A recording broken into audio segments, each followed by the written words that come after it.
The date was December 7th, 1914. The war had been raging all year. The soldiers were told that by that point in time, the war was supposed to be over.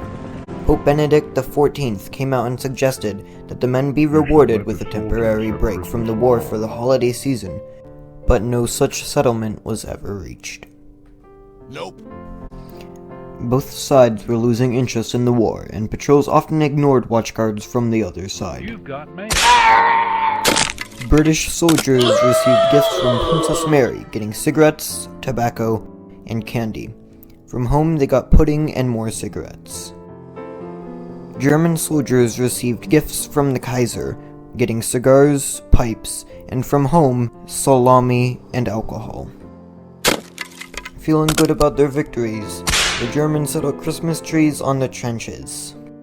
What are those Huns doing? And this unofficial truth began by both sides having a Christmas carol shouting match.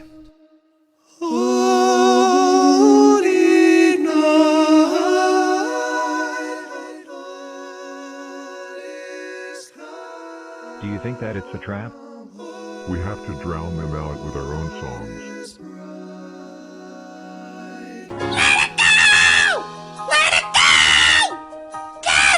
They sound really good.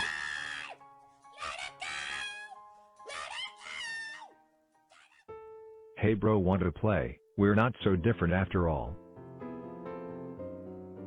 Yay. And like some cheesy Hallmark movie, the rain stopped and the snow kicked in.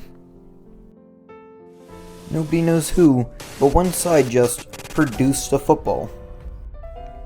A friendly game of football broke out between the Germans and the British.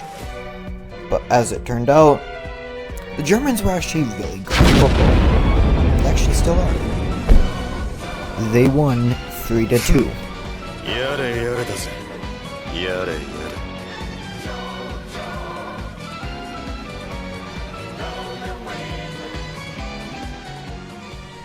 This festive mindset allowed people to collect the fallen. But this couldn't last forever, so 2 shots were fired to signify the war was back on. There's never another truce again. Those that tried were court-martialed or gunned down.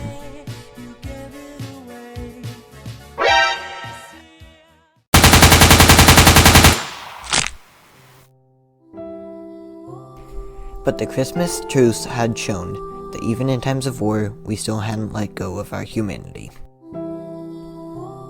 Merry Christmas, everybody.